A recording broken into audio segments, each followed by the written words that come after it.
Okay, so last time we finished chapter one and um, we covered some of the key themes of chapter one. One of them being Arjuna's doubts. And these doubts, they continue in chapter two. The chapter two begins with some of Arjuna's doubts. And so Arjuna, he he shared four doubts, particularly with Krishna. Anyone want to mention one argument or reason that he gives for not fighting?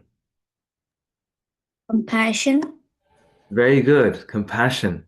He says fighting is not compassionate because millions of people will die in this battle. Millions of soldiers will die, and this is a fact. Different numbers give us a different idea of, how many people died in this battle. Different texts give different numbers. One text says that there's 630 million people on this battle. 630 million people on this battle who died. Uh, and um, uh, and that's, about twice the population of the United States of America, about, two-thirds the population of India. I mean, this is a whole nation that got wiped out. So Arjuna is giving the argument of compassion. That's one argument. What's another argument? Varna Shankara. Mm, yes, he says Varna Sankara, that family traditions will be destroyed. All uh, that is special to people. If a member of the family dies, especially, the breadwinner, the man of the household, uh, things just break down. We saw this in the example of Ukraine, right? When the men are going to war, the women are not. But what is the life left for the women and children? They're running off to Poland or Hungary or these nearby countries, and they're at the mercy of the people who are inviting them in. And so many times they're getting mistreated and abused. First of all, they're running from a war. Then the place where they go, there's no shelter for them. So all family traditions, family development, music, art, dance, everything is destroyed. And this argument is actually part of the compassion argument.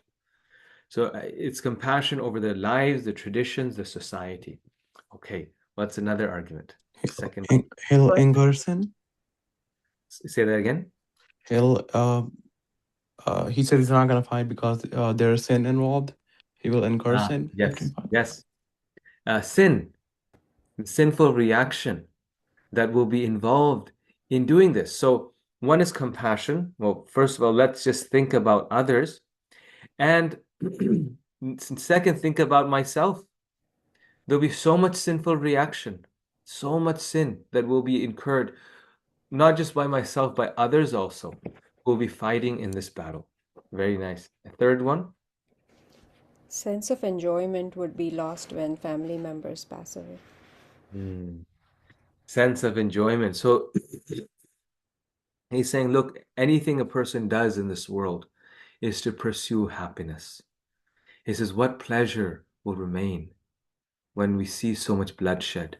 He says, how can we enjoy a kingdom when with all of those who we might want to enjoy will be gone, will have died, and everything that we enjoy will be tainted with blood? And Arjuna says this. He says, everything that we enjoy will be tainted with blood. What is the use?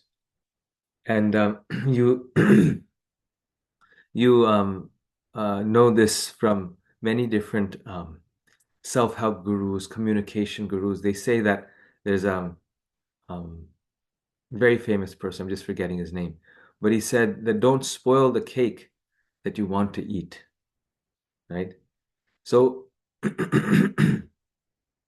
so if let's say we want to have a relationship with our family or with a friend or a loved one, then the the first if there's conflict or disharmony, then it gets spoiled before you can enjoy it. So many times people have conflict so that they can enjoy with their friends or family members. But this person's point is that if you bring the conflict in, what you're actually looking for the reason for your conflict is being undercut, is being, compromised. So Arjuna is exactly thinking in the same way, that our purpose is that we want to enjoy a kingdom, happiness, a family. But what is a kingdom without friends? What is a kingdom without a family, a dynasty, a very noble dynasty? We're going to, destroy the cake before we get it. There's be no one to enjoy it with. A kingdom doesn't mean just walls. It doesn't mean the palace. Just like a home doesn't mean a house. It means what goes on inside of it. So he's saying, I need to preserve that. And if I cannot preserve that in order to get the kingdom, then what is the purpose of the kingdom? Right? So many people, use the, take advantage of the Gita for many different purposes. And one of these purposes is that the Bhagavad Gita gives us relationship advice, right? The best relationship advice. Everything is there in the Gita, Prabhupada was saying right in the introduction. We just need this one book. Because even relationship advice, Arjuna is so nicely portraying, illustrating a thoughtful person and how he understands this and the guidance that he's giving. So this is the third point. What's the fourth one? It will give birth to unwanted progeny. Give birth to unwanted progeny. Okay, that is Varna Sankara. Yes. What else? Prabhu, I think we've already done all four. It was just out of order. Okay, so which one did we miss? I'm trying No, to. we did them all, but we did. So first was compassion, and then normally next is like enjoyment or lack of enjoyment, loss of enjoyment. But instead we went next to sinful reaction. Yes. Okay. That's it. So it went out of order. But so we've covered all of them. All of them. Yes. So you're right. It's compassion, destruction of family traditions. That comes second. Then incurring sin. Then this will not bring us any pleasure, only suffering. Yes. So that was the all four right there. And then there's a fifth one, which is not really a reason, but then there's a fifth one that we talked about briefly last time. Indecision. Indecision. Thank you. Yes, indecision. Arjuna is saying, I can't figure out what to do. And because I cannot decide what to do, better not to do it. Again, it's very, wise guidance. There's a saying that we make a decision in haste, right? We say or do something in haste, and we lament in time. But rather, we should flip it around, they say, that make the decision gradually and lament in haste. But we do it in the other way around. So he's saying, look, if I'm not sure what to do, then best I don't do it. So these were the 5 arguments that Krishna heard from Arjuna. And now in chapter 2, we'll see his response.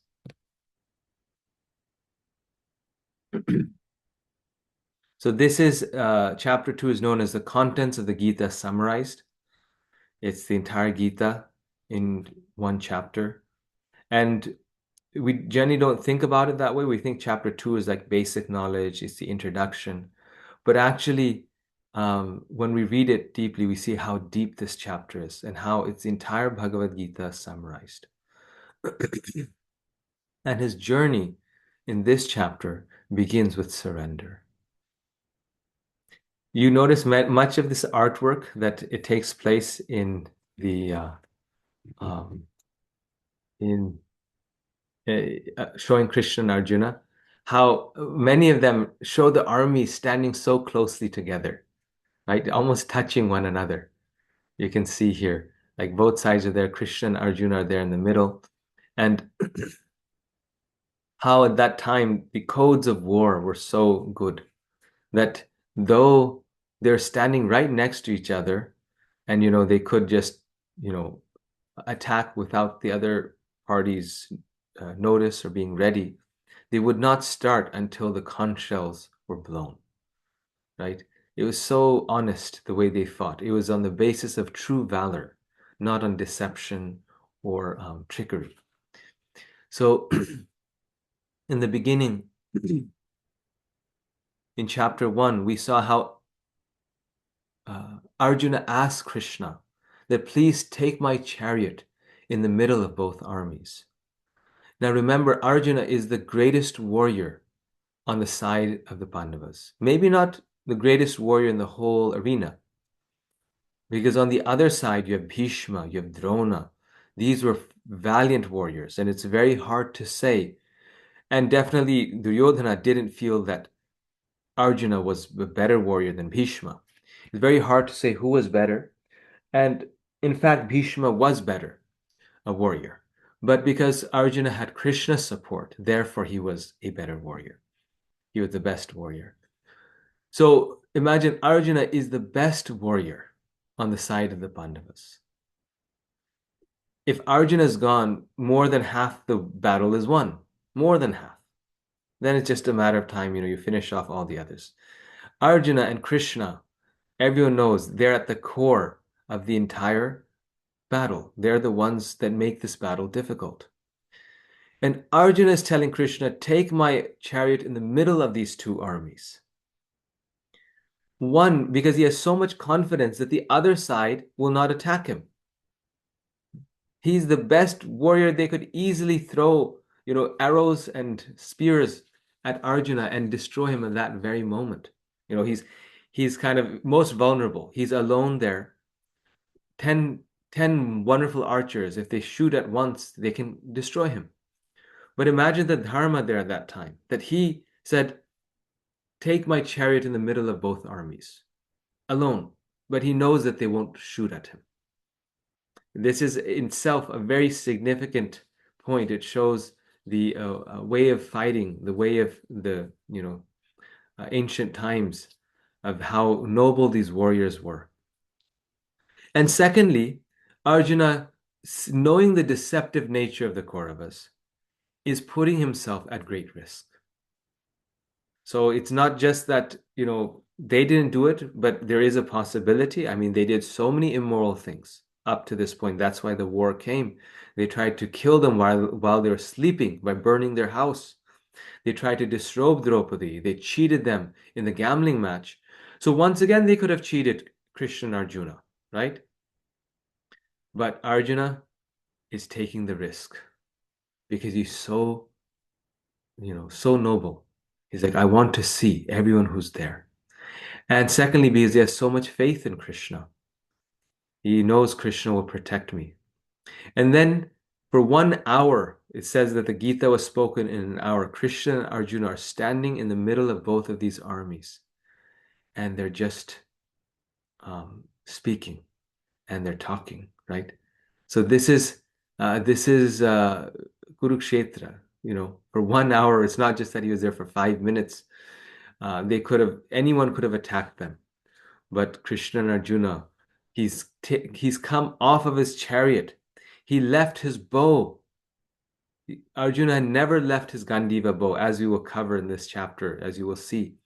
His dropping his bow was such a significant occurrence because he never dropped his bow. That's a sign of defeat. If someone asked him to drop his bow, he had taken a vow that he would kill that person. That's how honorific it was for him to always hold his bow. Yet you see it strewn aside on the side, and he's surrendering to Krishna. Chapter 2 is a succinct overview of the Gita's philosophy. Arjuna approaches Krishna in a mood of humility and desperation, accepting him as his guru. Krishna explains the science of the self. He details the practical application of such wisdom. He concludes by describing the symptoms of one who has fully realized such truths. So these are the main themes of this chapter. And the first theme that we see is a continuation of the previous theme. In the last chapter, we saw Arjuna's compassion, his soft-heartedness. And in this chapter also, we see that how Arjuna's entire approach, though he's again the greatest warrior on the side of the Pandavas, is so soft and humble. He approaches Krishna with such humility, though he's so great, though he's so powerful, and accepts him as a spiritual master. And then Krishna responds because of that, the mood of his inquiry. Krishna responds, and then he gives him practical wisdom, and he then concludes by telling what are the qualities of one who is self-realized. And so this chapter, like most chapters in the Gita, they are describing the sambandha, the abhideya, and the prayojan. All bhakti literature particularly, and most of Vedic knowledge, is divided into three parts. One is sambandha, knowledge of the relationship. Abhideya is how do you develop that relationship with God, and prayojana, what is the goal? After developing it, who are we attaining and what are we attaining? So in this chapter, the reason it's the Gita summarized, because we will find all three of these parts of knowledge being fully explained. This is why this knowledge begins with the knowledge of the self, that is sambandha. It then goes on to abhideya, the practical application of this knowledge, and prayojana, the symptoms of one who has realized this knowledge. So that's why Arjuna at the end, he asks, how does that person behave and walk and talk? And Krishna tells that, this is the symptom, this is how that person is. So he gives the process of realizing the self and realizing the Lord, and then this is who you become as a result of this knowledge. As we mentioned last time, there's 5 topics in the Bhagavad Gita: the Atma, Prakriti, Karma, Kala, and Ishvara. And the first one is Atma, and this chapter focuses on the self, on the knowledge of the self, which is the Atma.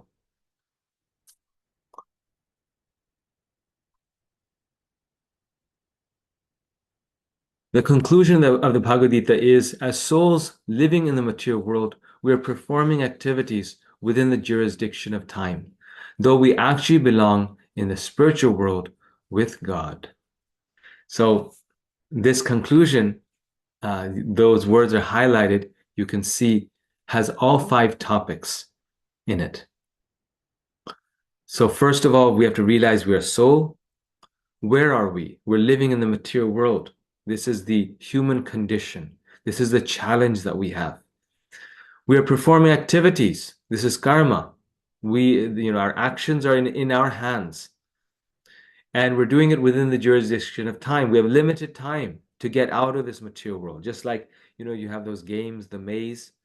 So the reason why it's hard is because they give you a limited amount of time. You have to get out of the maze within an hour or 2 hours. We have 100 years at most. Most of us have a lot less. But we have a limited amount of time. We have to strategize. How are we going to get out of this world in this amount of time?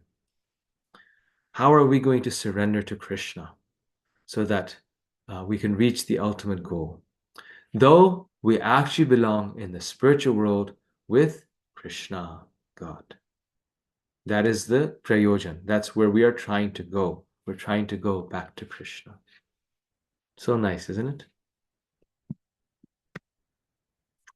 So we begin by Arjuna's surrender. Krishna responds to Arjuna's confusion with strong critical words. Arjuna reinstates his previous arguments, which we talked about, and then becomes confused. He therefore surrenders to Krishna in the mood of a disciple, setting the proper example. He then honestly expresses his mind to his spiritual master, saying, Govinda, I shall not fight. So I was just starting to mention that, and then I got sidetracked. But in chapter 1, Krishna takes Arjuna in the middle of these 2 armies. And when he takes him there, after he takes him there, he chides Arjuna. He says, Arjuna, behold the Kauravas.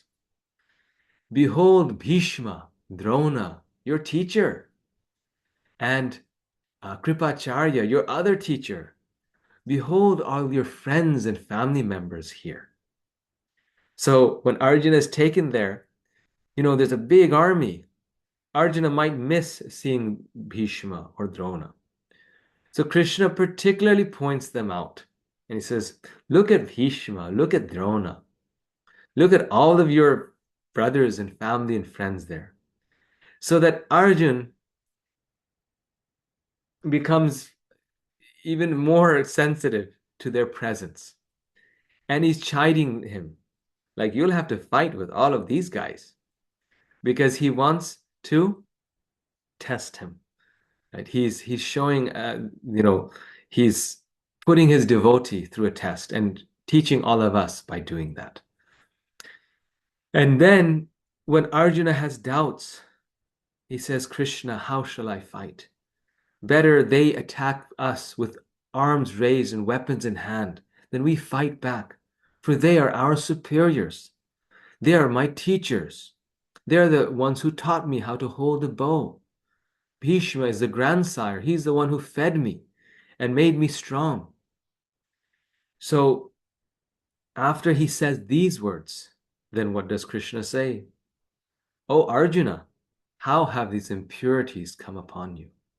They are not befitting a man who knows the values of life. He says you are impure, right? What a way to. So his strong words are there. He says that because Krishna is chiding him. Krishna is giving him a tough time. Why? Because he is bringing Arjuna to the point of surrender. And he's moving his devotee. He's carrying his devotee's life in such a way that Arjuna will need to surrender. But notice, until Arjuna surrenders, Krishna does not speak. He waits until he surrenders. Because we can only teach a willing student. One cannot teach an unwilling student. One cannot teach someone who is just like one cannot awaken someone who is actually not sleeping. You can awaken someone who's sleeping. But if someone is pretending that they're sleeping, you cannot awaken them. So similarly, you can always speak and all these things, but you cannot instruct someone who actually does not accept the instruction in their heart, who's not willing to accept instruction. So Krishna does not speak. And he waits. He chides Arjuna. He chastises Arjuna, but he doesn't give him knowledge. He doesn't take the role of the guru. So then Arjuna reinstates his previous arguments, and then he comes to the realization after speaking his arguments that I'm confused. Because Arjuna, being a very, very spiritually evolved person, he also knows that it's his dharma to fight. So he's in a situation of damned if you do and damned if you don't. And you will see that Krishna brings us also in this situation. Many of you are already probably thinking about that, are relating with the situation, but so often Krishna molds our life in such a way that we become more confused, we become more miserable, so that finally we just need to surrender. And we have to recognize that I can't find a solution for myself. We recognize that there's no solution, no material solution. All I can do is depend on spiritual guidance, spiritual solution. And that spiritual solution is the only freedom. Like so many people find themselves, as they say, between a hard spot and a rock, right? Damned if you do, damned if you don't. You're stuck between a situation where one side is pulling you, the other side is also pulling you. And you're in the middle being stretched. And either way you go, there's only misfortune. And this is exactly what Arjuna says, that I see misfortune in either direction. If I do fight, there's misfortune. And if I don't fight, then there's also misfortune. I may get karmic reaction for not doing my duty. They say, right, evil is when good people remain silent. The greatest evil is when good people remain silent. So he realizes there's also possible sinful reaction there. I am powerful, so therefore I have a responsibility to protect. If I don't fulfill that responsibility, that can also bring sinful reaction. And he gives up. And what does Krishna do? Right? Krishna, he just kind of, I'm going out of sequence right now. He relieves Arjuna. He tells Arjuna that no, actually, there isn't misfortune on both ways. You're seeing it from a material platform. So he is clarifying the bewilderment, but the bewilderment of Arjuna is that there's misfortune either way we go. And so then Arjuna says, Govinda, I'm depending upon you. I'm a soul surrendered unto you. And Prabhupada here is saying that he's setting the correct mood of the disciple. That this is there's external initiation, there's external acceptance of the spiritual master, and there's internal acceptance of the spiritual master. The complete, you could say, conviction, the faith in the words of the spiritual master. And all of us in this Krishna conscious movement, we externally accept a spiritual master before we internally accept them. And you might say, no, it's the other way around. You internally accept them, then you externally accept them. Yes, true, but actually it's also the other way around, that we first externally, then we internally accept. Because we have faith, but when we see the words of the spiritual master acting in our life, then that becomes Dridavata, it becomes very fixed faith, right? Only until we actually see it manifest in our life do we get the real conviction that, this person is my refuge. This person acting on Krishna's behalf is actually guiding me. And this is very much the case in terms of Srila Prabhupada's books. That, even until, years after reading Prabhupada's books, we will sometimes get doubts. Well, Prabhupada, is he actually right? Is he actually saying the right thing? Does this always work? But then when we see that actually Prabhupada is always right, what he says is just so true. Like sometimes difficult statements we come across. This, like he says, so many things. I don't want to get into details, but the process of accepting is very deep. And Arjuna, being a very advanced soul, is able to fully surrender to Krishna. And then the final point here is that after he surrenders, then, so he says, I am a soul surrendered unto you. Then he says, Govinda, I shall not fight. So one may question that if he's a soul surrendered to Krishna, if he's become a disciple, then why is he not just saying, Krishna, tell me what to do? Why is he saying, I shall not fight? I thought he's the example. Does anyone want to suggest an answer? This is a very important point.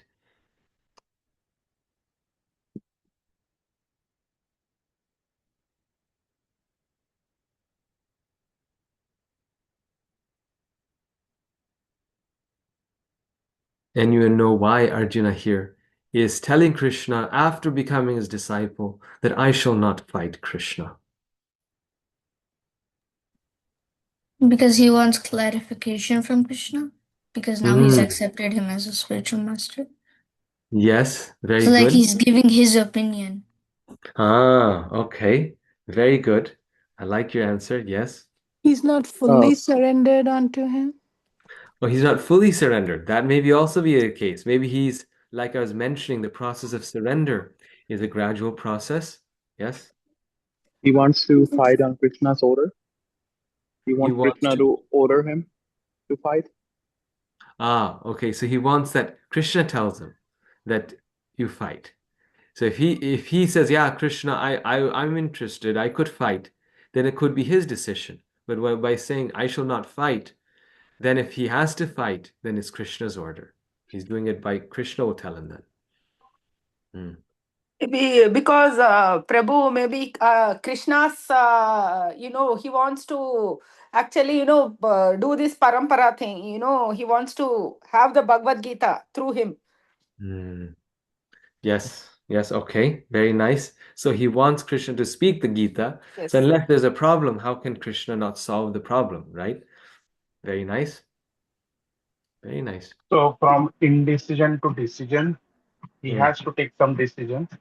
Hmm. And if that decision confirmed with Krishna, who is his spiritual master now, Hmm. at least confronted or supported.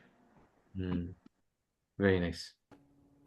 Since Yes. he is in a confused state, he wants to know what is good, what is not good from his spiritual master.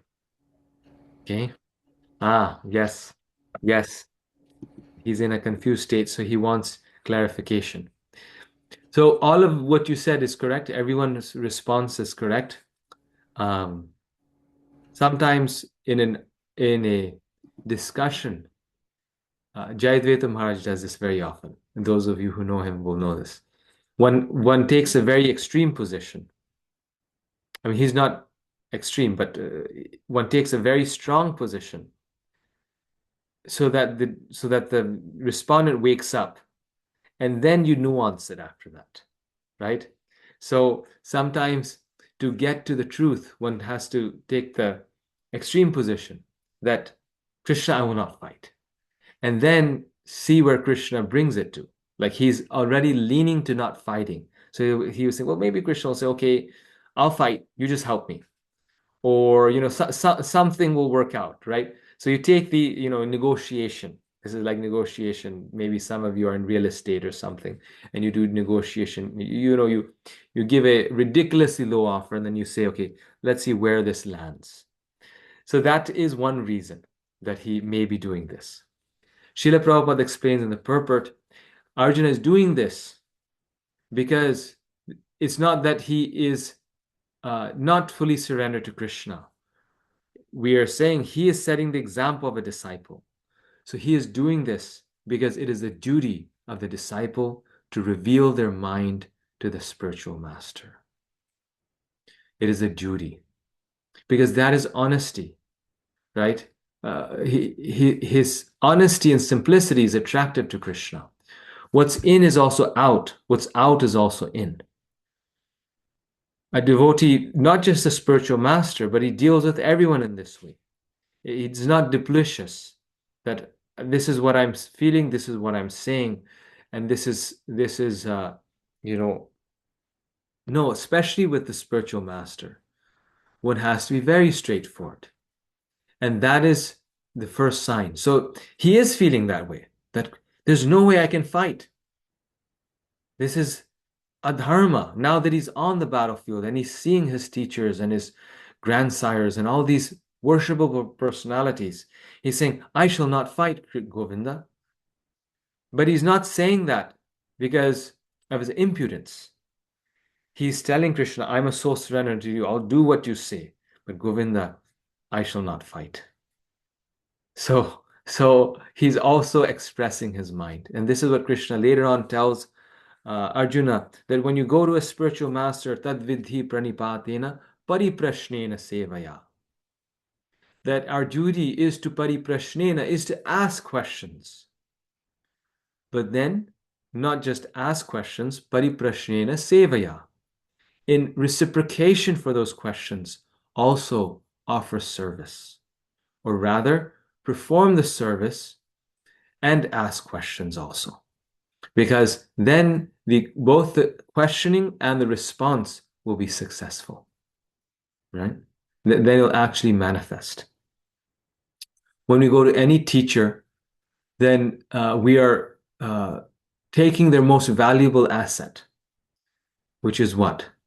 It's their time, right? It's very, those of you who are in teaching, you may know it's very exhausting teaching, right? It's very draining because, especially children, those of you who are mothers, they keep asking questions and they keep asking questions.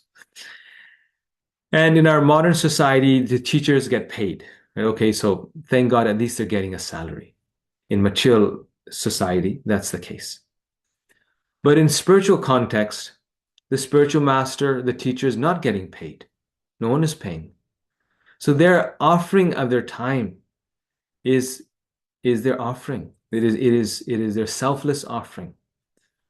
So the disciple must start with gratitude and say, no, they should offer service. They should have the mood of service and then ask questions. And then that will make that conversation manifest. So Krishna says, pariprashnena sevaya.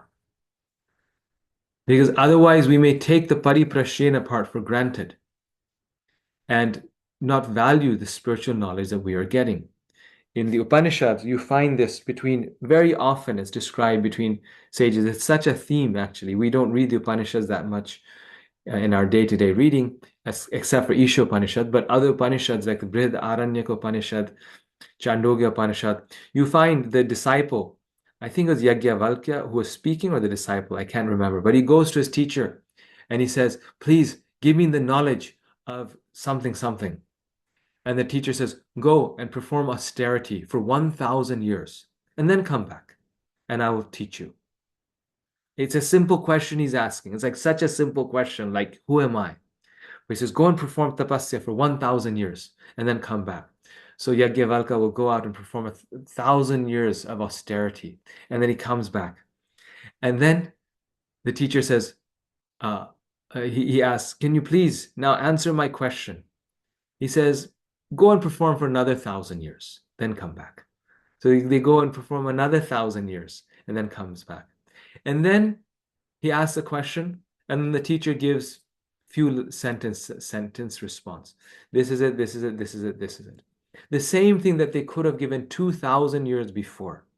This is Satya Yuga, right? So 2,000 years was more like 2 years today. And he could have given it 2 years before.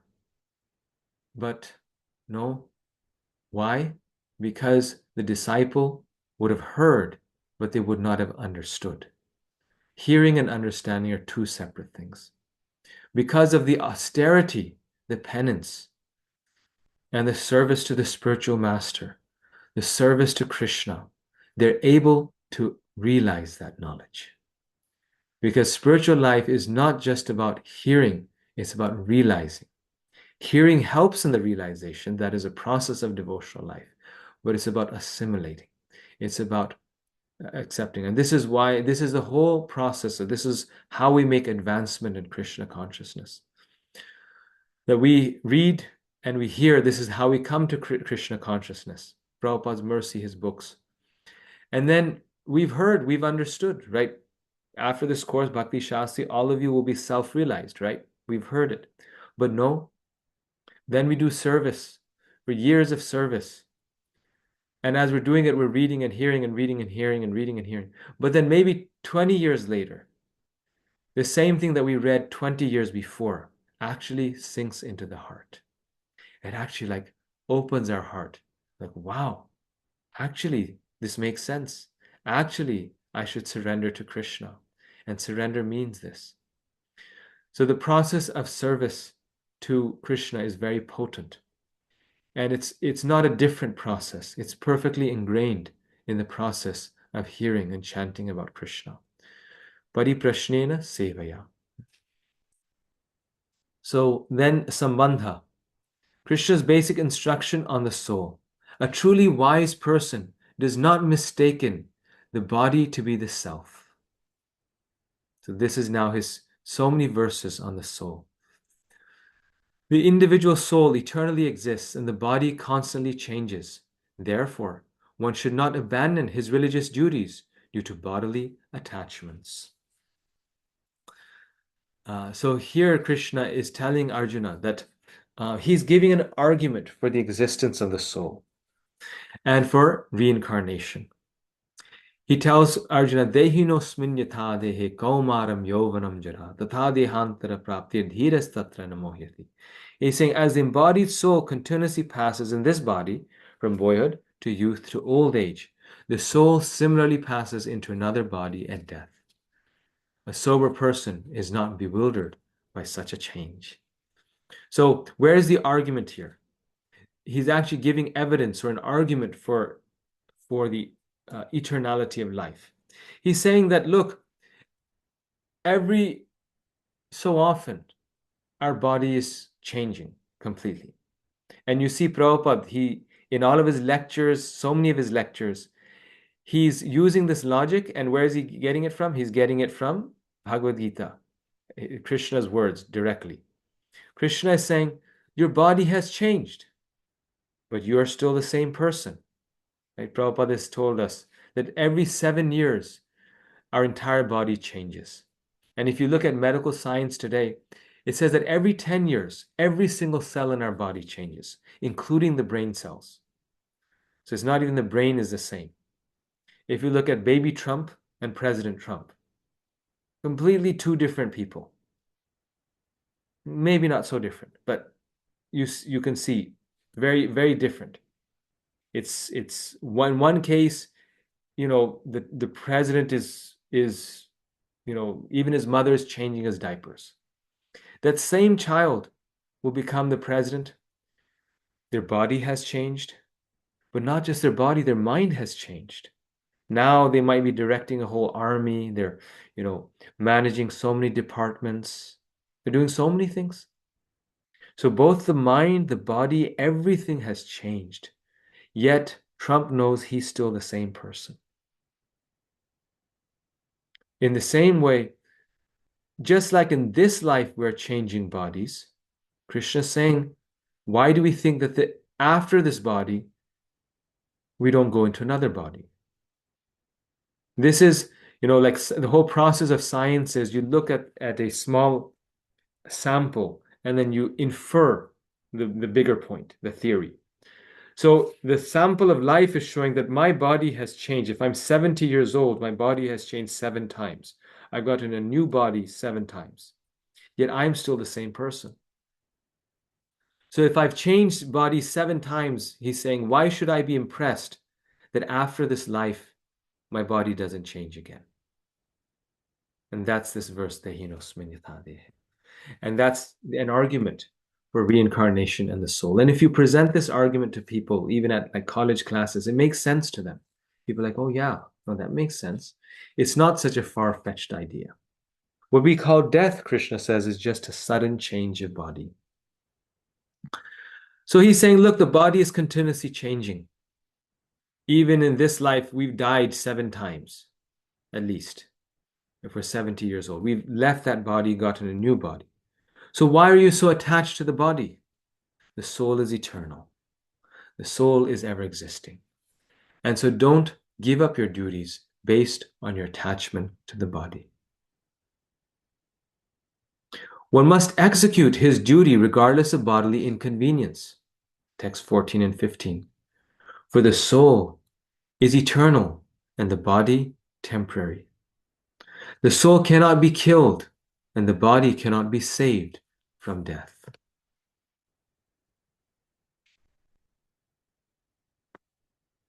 Therefore, Arjuna should not shrink from the necessity of war. So many people, who are inimical, they criticize the Gita that Krishna is encouraging Arjuna to fight, and he's encouraging him to do that on the basis that we're a soul. And so therefore, the Gita is encouraging murder because even if you kill someone, you really don't kill them. Right? This is one of Krishna's exact verses. He says, no one can kill someone or cause someone to be killed. And the fact that we are a soul, you can fight. But a very key point here that's very clear in the text, it's not just us extrapolating it, but you can read it in the text, is that Krishna is not using the knowledge of the soul as a justification for killing. Because the same philosophy of the Gita tells us that killing someone brings very bad karma. Then why is he talking about the soul then? He's using the justification of the soul to convince Arjuna that he shouldn't be attached to the body. He's using the justification of the soul to reduce Arjuna's attachment, not to justify killing the body. Because though we are not the body and we're the soul, if we prematurely remove a soul from a body, then we get bad karma for it.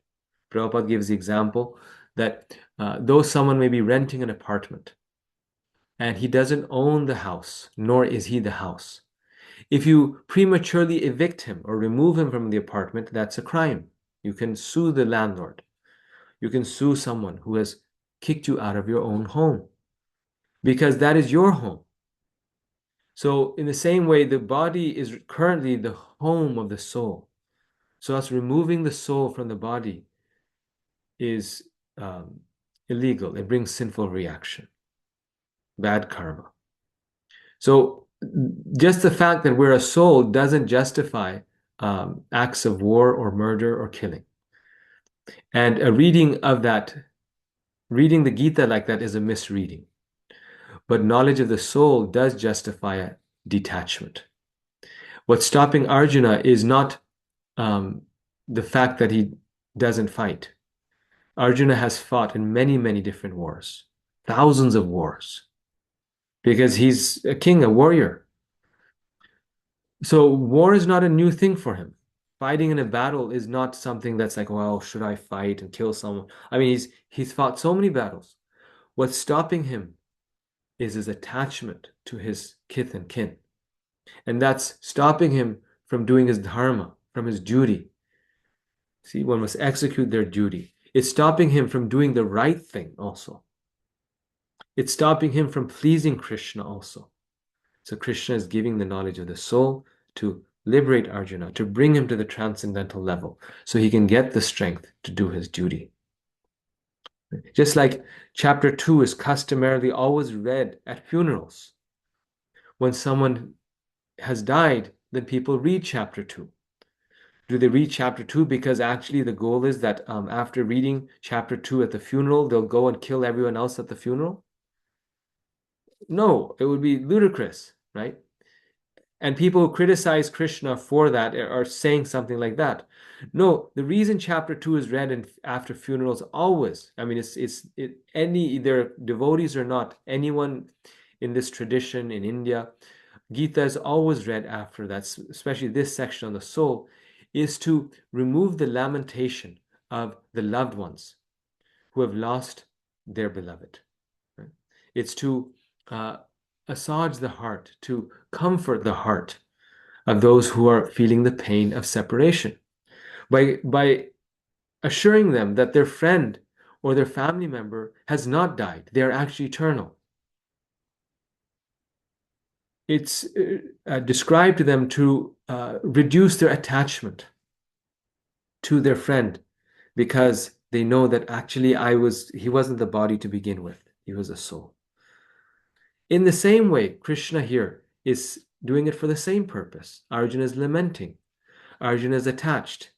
And he's giving him the knowledge of the soul to remove that attachment, to give him strength in heart. Krishna reiterates these points from different angles and quotes Shastra to support his opinion. Even Krishna quotes Shastra. It's so important to depend upon Shastra.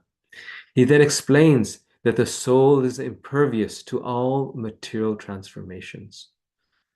For the soul, death is simply a change of body, as commonplace as a change of clothes. He says, look, you should do your prescribed duty because these bodies are like clothes and these clothes change. And Krishna, in all fairness, he even tells Arjuna that, look, you should fight because everyone is a soul. But again, context is important. He's not saying you should fight just because a person is a soul. He's made it very clear that fighting is justified. It is your duty. And then he's saying you should fight because we're a soul. Don't be attached. So it's written in verse format. Every verse cannot have everything in it. But if you read the verses in context, you see very clearly he's saying, don't be attached. That's why you should fight. And people who say otherwise, they're just reading text out of context, which every text, any fair reading of the text, all academics say must be read in the context of the story. Not just the context of the verses in the context of the Gita, but also the Gita in the context of the Mahabharata. The Gita is not a separate text. It's part of the Mahabharata. And right before the Bhagavad Gita is spoken, Krishna tries every possible way to avoid the war. Right? He's a peacemaker. Another name for Krishna is peacemaker. He goes to the Kauravas and presents all the different options. And one of those options is, he tells them, that just give the Pandavas 5 villages. Imagine Arjuna is the greatest warrior of all time. And Krishna, to avoid the war, is happy if he's just in charge of 1 village. What that also meant was that Duryodhana would have been the emperor. Because Krishna, why did he always offer respect to Yudhishthira and others? One, because they were his devotees, but also because Hastinapur was, the head of Hastinapur was the emperor. The kings, the other kings, were in alignment with that emperor, but they were not emperors, they were kings, meaning that they submitted to the kings of Hastinapur. That's why it was so much at stake. The previous governance, the way they worked was that the emperor would be one, but then the kings would manage and be in charge of their areas. And they were very much in charge, but they were still in alignment with the emperor. Because the emperor directly would not manage everyone. It was a very wonderful way. You could see how it was Prabhupada's way of unity and diversity, right? How he managed the ISKCON, that there's the GBC and there's also the temples. The temples are independent and they're being run by individual presidents, yet they're all working in line with the GBC. And because we don't have people like Maharaj Yudhishthir or Srila Prabhupada, we may have, but we don't know if we have or not, or if we will always have. He put a group of people as the GBC in charge of the movement. Rather than one person, there's 50 GBCs and they're looking after the movement. So he asked just 5 villages and 1 village for Arjuna.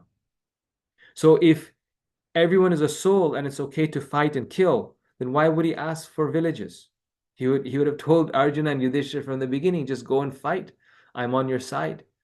Kill them. But then Duryodhana didn't give that. Duryodhana did so many other things. He molested so many women. He was the symbol of adharma. He was, under his reign, all sacrifices were being stopped. The performance of Krishna consciousness was being stopped all over the world. So then Krishna told Arjuna and Yudhishthira and the Pandavas, you must fight now. So the Gita needs to be read in the context of the Mahabharata. And that context shows that Krishna does not use the soul as a justification for murder. That context shows that Krishna is a peacemaker and did everything to avoid the war.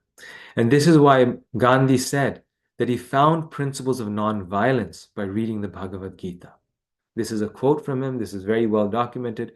He says that I was inspired, this whole non-violence movement, which he did, which then inspired Martin Luther King, all the great, peacemakers of the modern era. He found his principles in the Bhagavad Gita. So if the Gita is a book of violence and war, then how did he find his principles of non-violence in the Gita?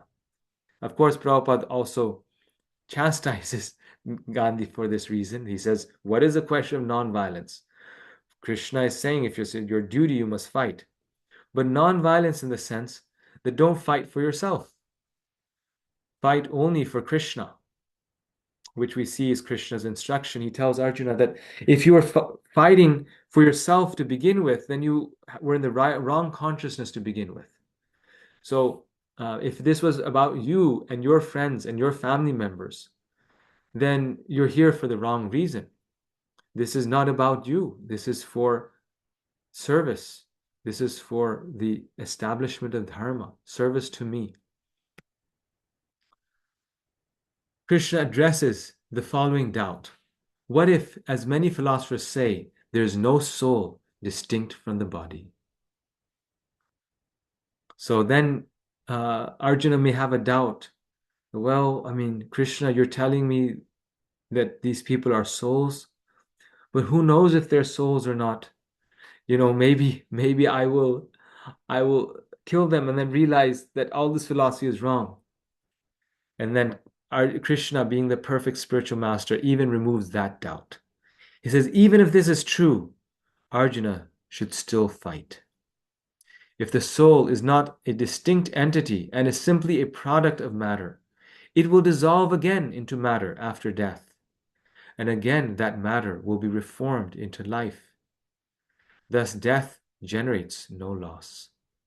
So apparently the Buddhists were also there during Krishna's time, or the Buddhist philosophy was there.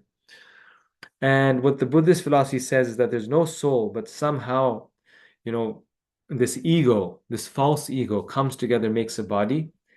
And then unless you have nirvana and you realize that you are not an individual person, but you're just being, then what happens is that your body disintegrates, but they believe in reincarnation. They don't believe in the soul, but they believe in reincarnation. And all those chemicals come back together and they form another body. And that is the Buddhist philosophy. And he says, even if that's the case, still do your duty. And he says, what is there to lament for a bag of chemicals? Actually, it's a fact that morality is only possible when you believe in a soul and God and something higher. Because we actually can be moral, right? Because a materialist, if they say that they're just chemicals, then what immoral thing can you do to a bag of chemicals? No one criticizes anyone if someone takes some Drano and puts it down the drain. No one criticizes anyone if you blow up some petroleum in your car or something like that. It's amoral, not immoral. It's called amoral. There's no existence of morality in that realm. You can't be immoral to chemicals. So if indeed we are just chemicals, as the materialists say, then what can you do that is moral or immoral?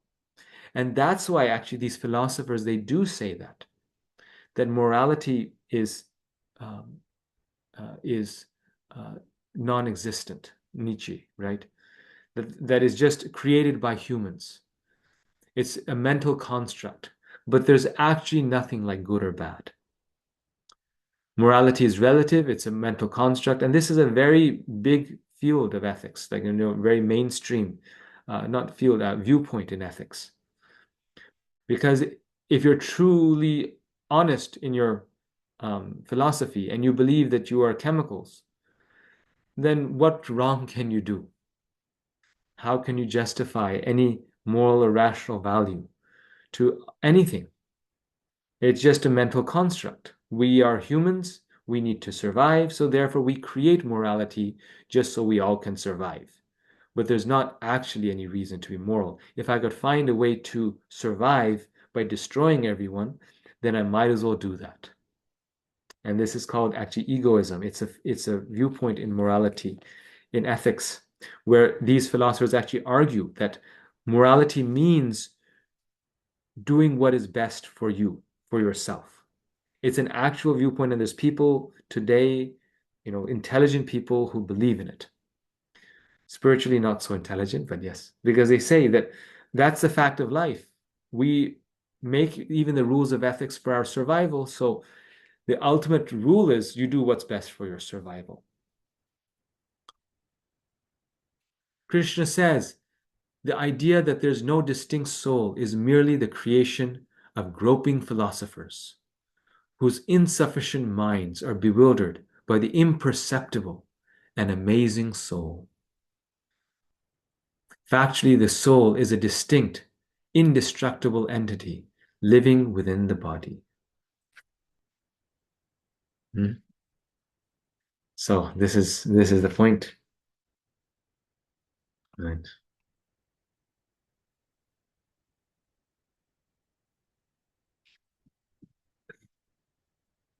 Actually, the soul is a distinct, indestructible entity living within the body.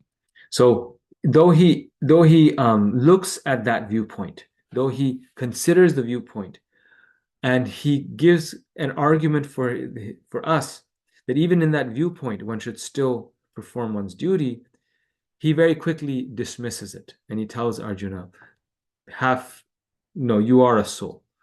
And this philosophy, he's also in some ways disapproving of it by mentioning it. He's saying that this philosophy is not correct. It does not work. Okay, so I'm going to stop here. This covered the first half of chapter 2. Chapter 2 is the longest chapter in the Bhagavad Gita. So almost always, I mean, actually always, whenever I've taught this, we always spend 2 classes on chapter 2 because it's very, very long. And for you to read it during the week also takes time. So we're going to do half today. We have about 15-20 minutes for questions, comments. If anyone has any thoughts, reflections, you can ask them now.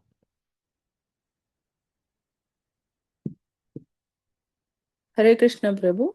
Please accept my humble obeisances. All goes to Srila Prabhupada. Prabhu, yeah, it's about the last point, Prabhu. I just had this sudden thought, does Atma, because last week also we were thinking about spirit soul and conditioned soul, right?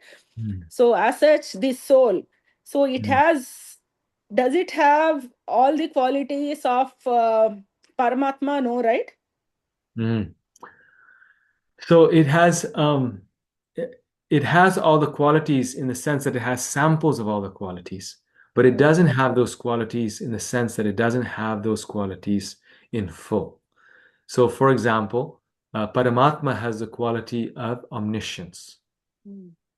Krishna is omniscient, but we have the quality of knowledge, which is Chit.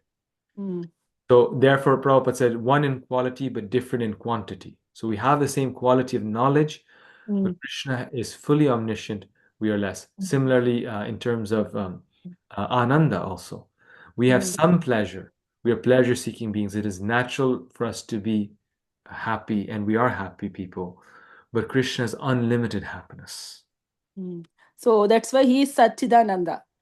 Yes. Yes. Therefore, we are also Satchidananda. We are Okay. also Satchidananda, but it's just the difference is that we The are point. Satchidananda to a smaller degree. Yes. Okay. Okay. Thank you, Prabhuji. Thank you. Hare Krishna, Prabhu. Thank you so much for the wonderful class. Thank you.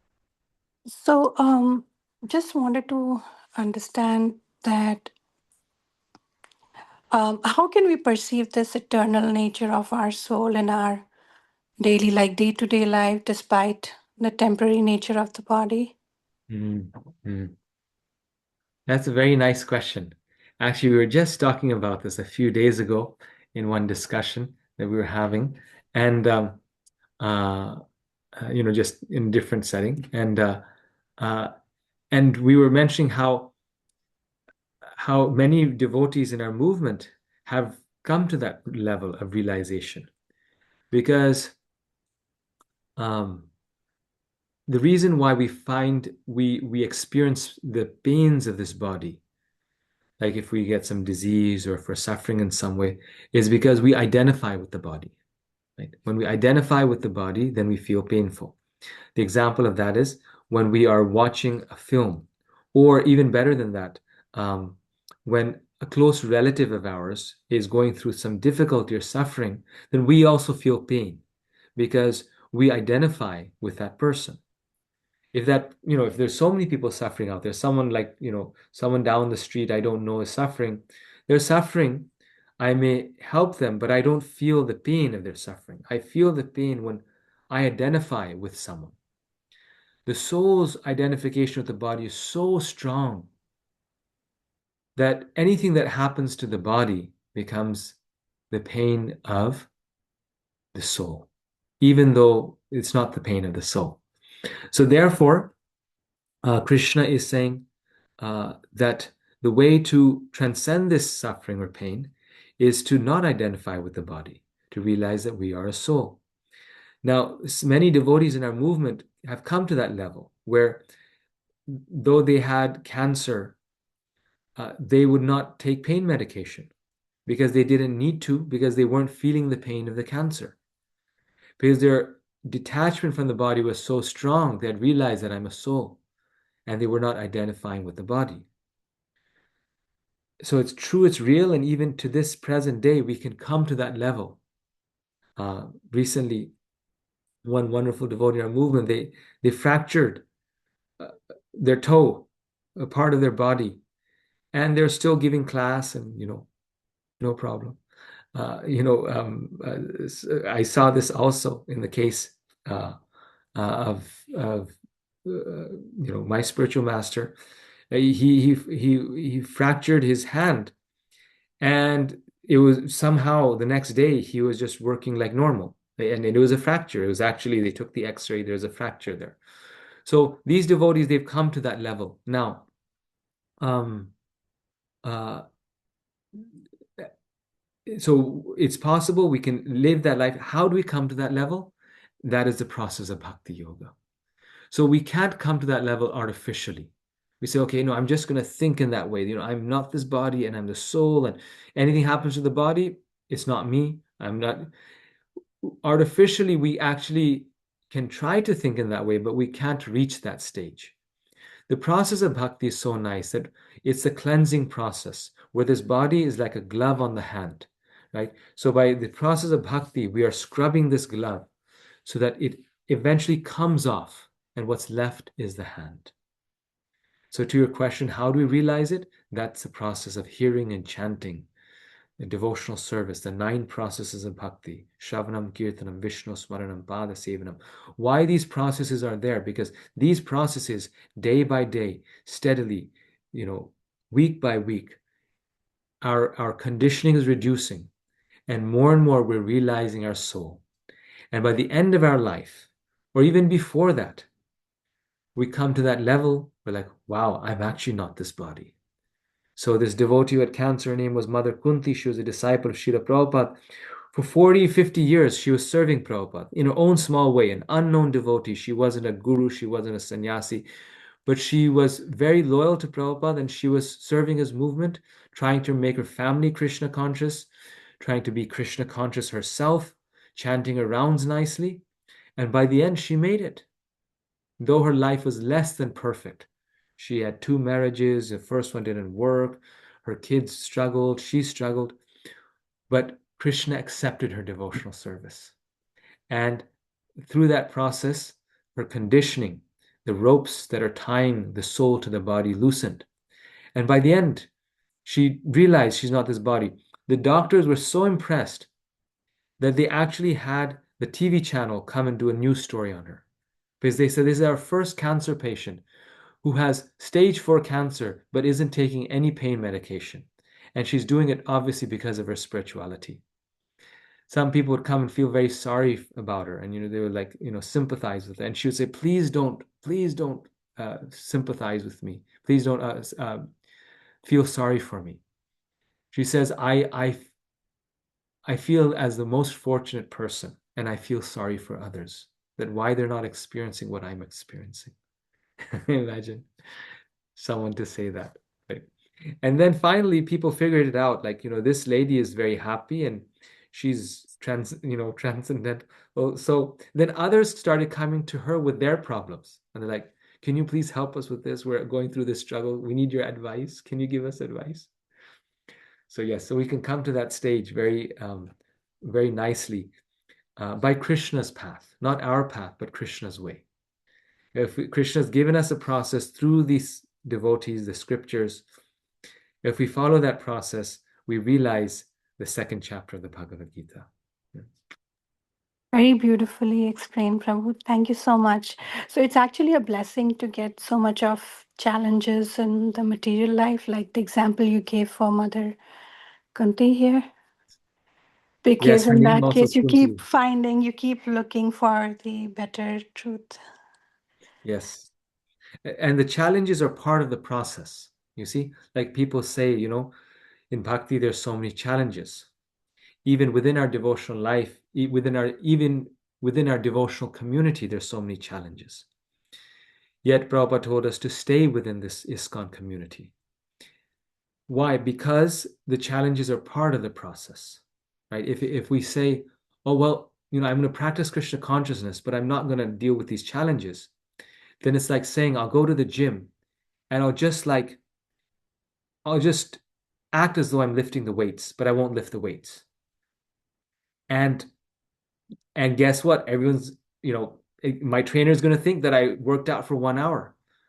Yes, they may think that way, but the only person who loses is us, because if we don't lift the weights, we don't make the muscles. So in the same way, the process of difficulties is part of the process. Tolerating them, transcending them, becoming humble as a result of them, becoming more humble, aspiring to become humble, so that we can pass through them, not giving up our service in spite of the difficulties. All of those things are helping us on the path of bhakti. Yes. They're helping us realize that we're the soul. Because when we identify with our body too much, then we become discouraged. We're like, okay, no, I'm the soul. It doesn't matter. Yes. Rajeshwari Priya Mataji? Yeah. Hare Krishna, Prabhuji. Thank you very much for your wonderful class. It's always so nice to keep hearing you again and again. Prabhuji, I have a question, because recently when we were reading this section of Bhagavad Gita in our group, this topic came up. One member asked about, Radha and Krishna, how come they are like one soul and two bodies? And so I was telling them about the verse in CC Adi 4.56 is Radha Krishna Ekatma. So can you, I know it's like a little bit off topic, but are you able to kind of explain, because some of the members are in this session, I see them, so it will be very helpful. Thank you, Prabhuji. Well, yes, the interesting thing in this one is that, and it is a little related with this chapter, is that the soul is a spiritual body, right? The soul is a spiritual form, and that spiritual form becomes covered by a material form, right? So in the case of Radha and Krishna, they don't have a material body. So it's different, because it's not that it's one soul and two bodies, because there's no difference between their body and soul. The soul itself is a spiritual body, right? And when Krishna appears, he has a spiritual body, which means he just has a soul. We also just have a soul. We also have a spiritual body. Once we realize it, the material body, is just withers away, just, disintegrates. So, so Radha and Krishna, there's no difference between their body and soul, and they are one person in two forms. So Krishna can expand himself unlimitedly. When we see the gopis when they're dancing with Krishna, then Krishna expands himself into millions of forms, Prabhupada says, to dance with the millions of gopis simultaneously. So if Krishna can expand himself in millions of forms, then what is amazing for the Godhead to expand himself in two forms, Radha and Krishna. But because Krishna is eternal and anything that he does is eternal, we cannot say that at some point he didn't expand himself. So at some point there was some, pre-Radha Krishna, and then they became Radha Krishna.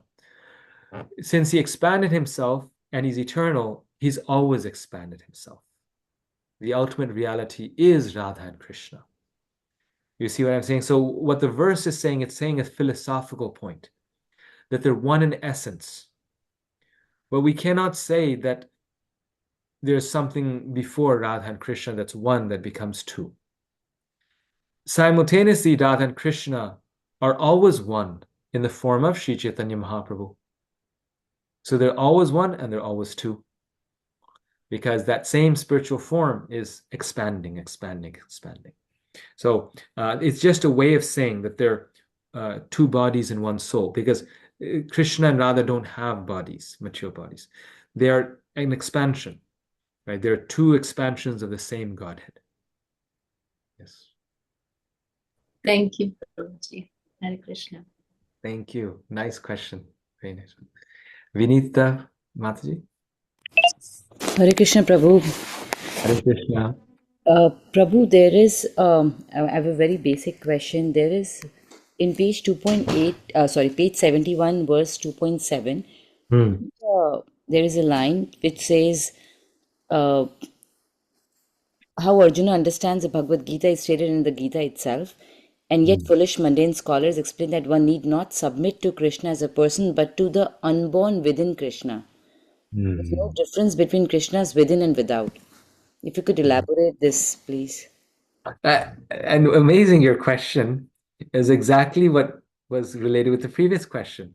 Prabhupada here confirms it. It's so amazing. Prabhupada's, his books are so alive. We say that, Prabhupada is actually there. We have a question, and then we open his books, we start reading it, and the answer is there. So Krishna is there. Krishna is making his devotees' words be there for us, like alive. So we were mentioning how Krishna there's no difference between his body and soul. So some people who say that when it says Shri Bhagavan Uvacha, the Supreme Personality of God, Bhagavan says, then they say, oh, that Bhagavan is referring to the unborn within Krishna. Because these philosophers believe that Krishna has a material body and the soul of Krishna is actually what's God. That is Brahman. And Krishna is just a temporary body form of God that dies when Krishna dies. But Prabhupada is saying, no, that's incorrect. Just exactly what, and see, now we know that Rajeshri Priya Mataji's question was actually from this chapter. It was fully relevant because Prabhupada is explaining that in this chapter, text 2.7, as you mentioned, that there's no difference between Krishna's body and soul. That's a misunderstanding. When Krishna says Shri Bhagavan Avacha, that is Krishna, the person standing in front of Arjuna, who is Bhagavan. In the soul, it's a simple entity. Philosophers say this is how they describe it. It's a simple entity, meaning that a simple entity is something you can't break it down further.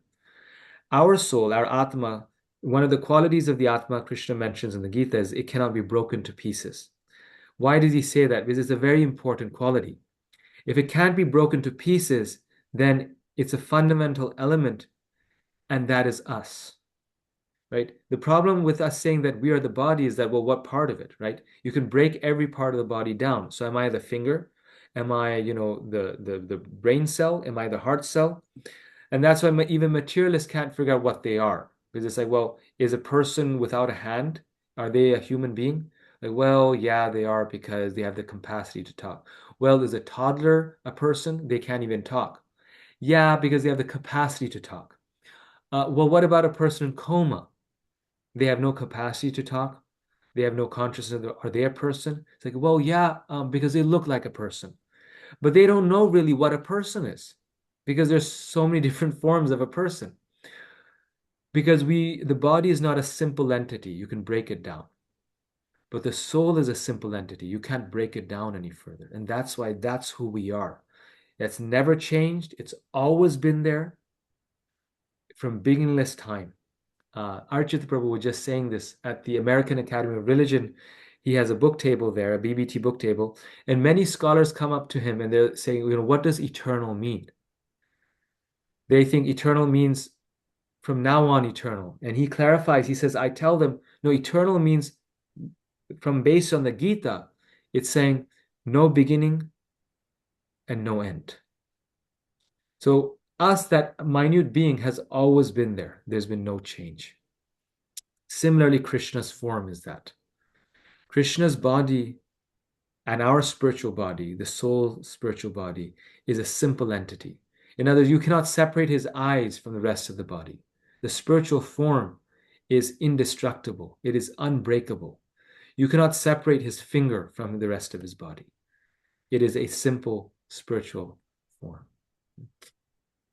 Yes. Thank you so much, Prabhu. This is really helpful. Thank you. Thank you. And it's transcendental also. It's spiritual. So God's form is spiritual. It's not material. when Krishna appears in this world, when Rama appears in this world, they're coming in a spiritual form, Satchidananda. And that's why even though acting like a human being, they can always remain God. They are always God because they're not bound or covered like we are. Yes. Neeraj? Hare Krishna Prabhuji. So I have a question out of curiosity. Um, Arjuna asked Lord Krishna to take the chariot in the middle of the two armies. Why not at the side, on the side? Does it have a deeper meaning to take the chariot in the middle of the two armies? Nice question. Very nice. So it's the middle of the army so that he could see everyone carefully. It was actually, this is an emotional moment for Arjuna. If he fights or if he doesn't fight, he knows this is the last time I'm going to see them. If he doesn't fight, they're going to kill him. And if he does fight, most likely they will be killed. So he says, take me in the middle. I want to see all of them. If he goes on the side, he would not be able to see Bhishma carefully. We have to realize Bhishma was like his father because his father died. Bhishma raised them in his lap. He would feed Arjuna, ice cream. He would take him to the forest for teaching him how to shoot an arrow. He was like their everything. And now he has to fight. And that's why Krishna, to his dearest devotees, he puts the greatest challenges so that we can never complain. We say, well, Arjuna had it easier than I did, Krishna. So why are you giving me this challenge? He says, no, he had the greatest challenge. So that's why he's being asked, put the chariot right in the middle so I can see everyone. Yes. Thank you, everyone. Thank you. So Janya, Mataji? Hare Krishna, everyone. My humble obeisances to you. I joined a little late and I started hearing from the middle, but I have one question here.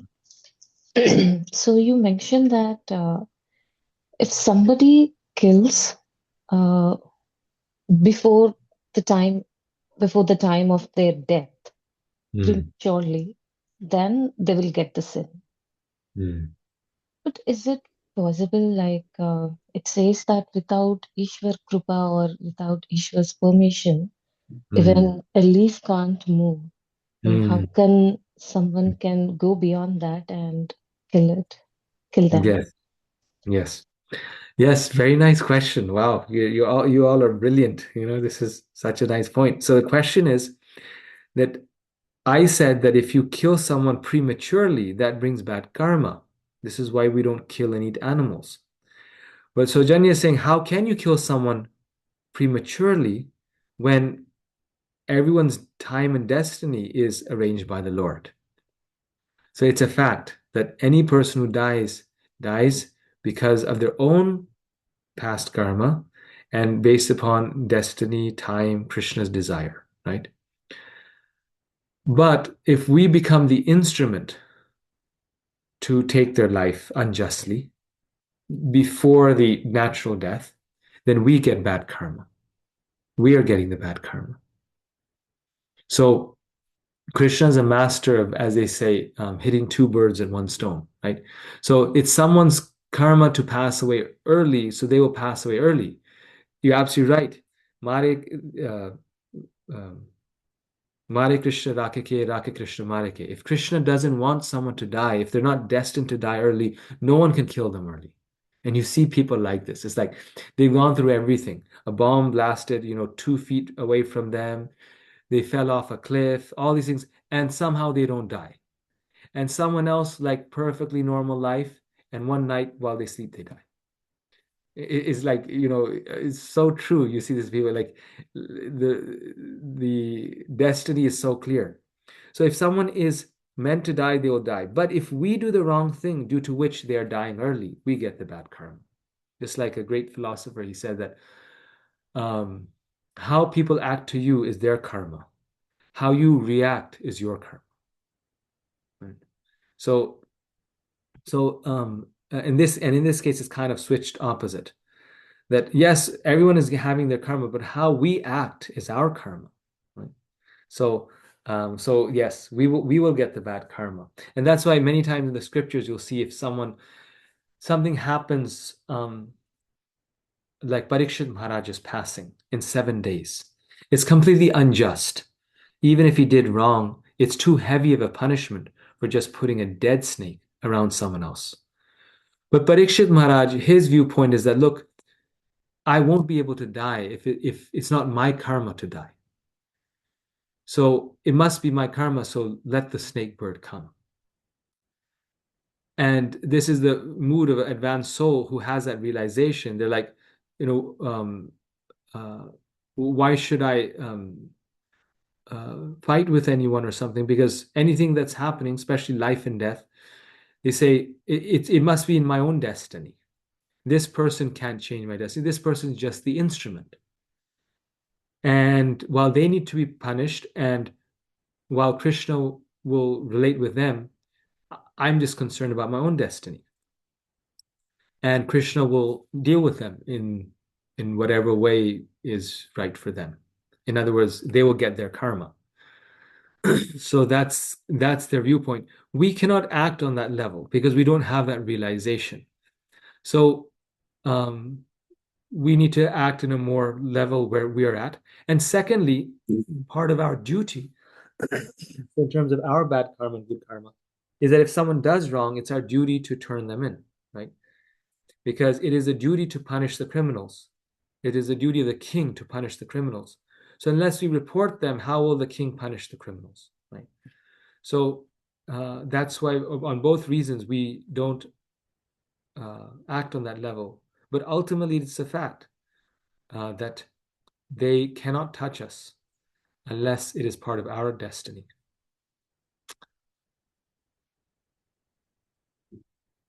Yes. Thank you, Sojani. Okay, last question. Rajeshwari Priyamatsi. Thank you so much, Prabhuji, for giving me this second opportunity. Thank you. So along these lines, Prabhuji, so, okay, death is predestined. And we have read in Srila Prabhupada's purports that, if somebody commits suicide, that's like acting against his destiny, and he won't get a material body until, his predestined death. Until that time, he has to remain a ghost. So what happens to the person who might have an accidental death, say here, or even in the dham, sometimes, they have, accidents in the dham and they suddenly leave their bodies, young people. So what is the destination of somebody with accidental deaths here and in the dham? Like, what is the difference? Thank you. So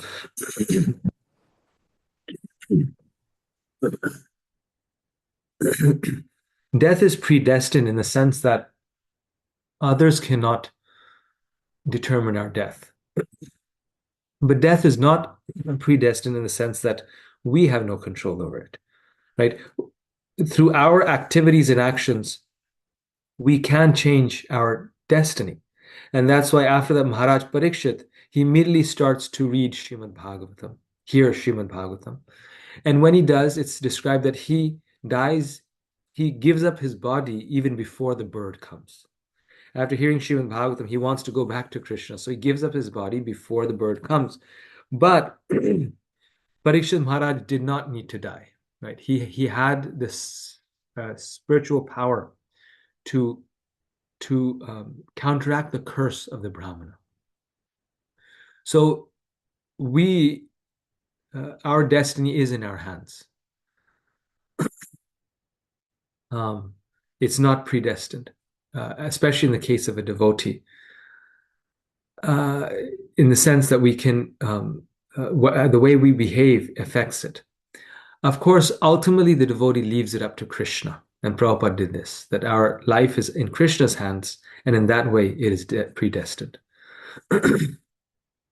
Now, as far as passing in the dham, that is, or outside the dham, where our destination is dependent on our Krishna consciousness, right? So if we give up our body outside of the dham in perfect Krishna consciousness, we'll go back to Godhead.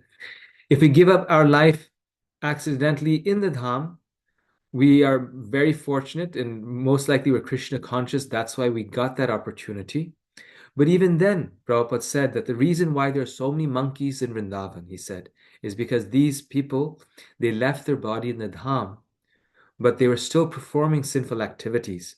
And so they get liberation, because that's the benediction of the dham. If you give up your body in the dham, you get liberated.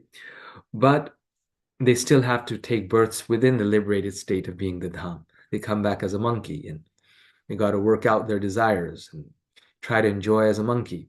And maybe then they, after a monkey, then they become, a dog, and then they become this or that. So there's no way that Krishna can, nothing happens by chance. There's always Krishna, there's plan in it, and the dham is very merciful, and it grants us liberation. At the same time, it also teaches us. It will correct us before giving us the ultimate liberation. Prabhuji, I meant in the context of an accidental death. Say, somebody dies at the age of 20 by an accident, for example. Was he supposed to just live that life or that much? Or is it like an accident that, kind of took away that predestined years of his, and so he won't get a body? Like, how does that work? That was the context I was asking. Okay. In the material versus the dham. Yes. So that is one thing, is that nothing happens by accident. So that is again part of our the plan of the Lord. We don't say karma, because for others we cannot judge what the reason is. It may not be karma. It may be Krishna's. Devotees don't operate under karma, so it may be Krishna's plan. It's the plan of Krishna.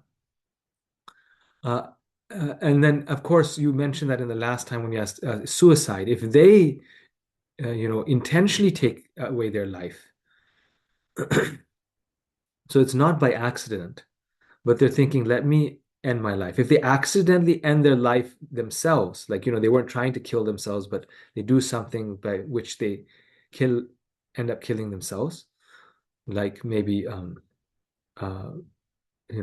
doing a very dangerous sport or something like this, then that is, again, that's part of Krishna's plan. But if intentionally a person is giving up, then it's the same thing like intentionally taking someone else's life. Then there's some karma attached to it, a reaction attached to it, because we're prematurely ending our life, ending our body. Does that clarify? So if we do it intentionally, then it's no different than killing someone else. The karmic reaction is there. Our body also belongs to Krishna. Their body also belongs to Krishna. We have no right to end anyone's body prematurely. But if we accidentally die, then that's not an accident, because then that's part of Krishna's plan, and our relationship with him, and maybe some karma, whatever. But all of those factors have come together and caused us to go into another body. Mm-hmm.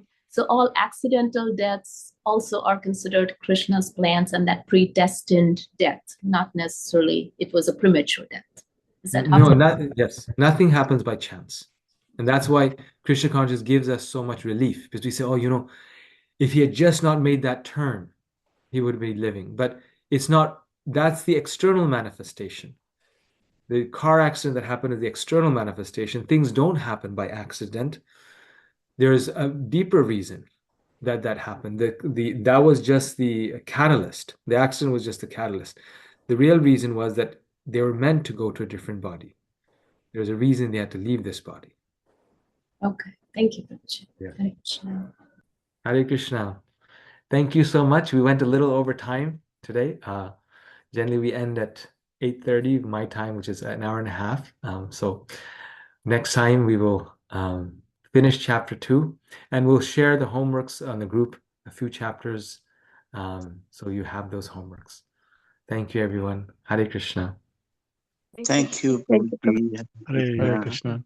Thank you, Prabhuji. Hare Krishna.